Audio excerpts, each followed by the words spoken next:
পুকুরে ঝাঁপ দিয়েছে, যেখানে পাঁকে আটকা পড়ে গিয়েছিল। অনেক কষ্টে পুকুর থেকে তুলে আনা হয়েছে। তারপরে আবার নদীতে গেছে, নদীতে ঝাঁপ দেবে বলে। নদীতেও যদি ঝাঁপ দিত ওকে আর আমরা আনতে পারতাম? পুরো গোটা গায়ে পাঁক মেখে এসেছে, 3-4বার শ্যাম্পু দিয়েছি, তাও মানে গন্ধ তো যাচ্ছেই না। সেই জন্য রাগেতে এখানে টিউবওয়েলের চেন দিয়ে বেঁধে রেখেছি। তাও কোনো আছে? ঘাস খাচ্ছে এখানে এসেছে।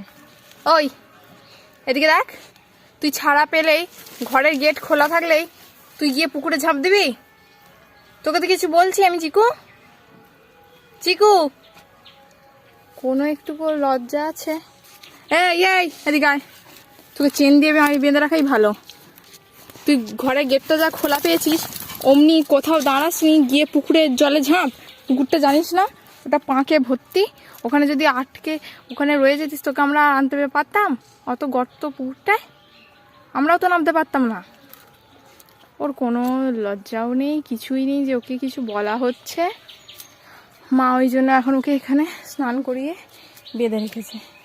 তাও কোনো লজ্জা নেই। ছুটে ছুটে গেছি ওখান থেকে, এই সামনেই আমাদের আছে এইখানে, ওখানে ঝাঁপ দিয়েছিল। ধরতে গেছি বলে আবার নদীর সামনেই আমাদের, নদীর পাড়ে চলে গেছে। ওই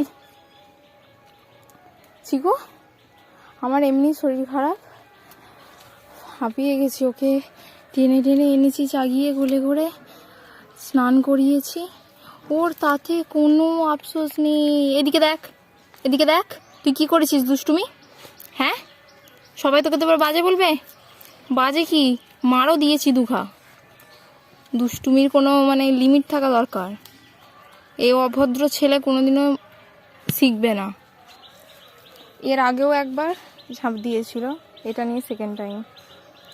আমরা তো তুলতেই পারতাম না, অত গভীরে কীভাবে নামবো? জল না পাঁক তো।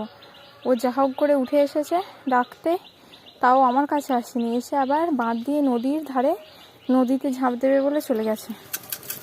অনেক কষ্টে তুলে আনা হয়েছে।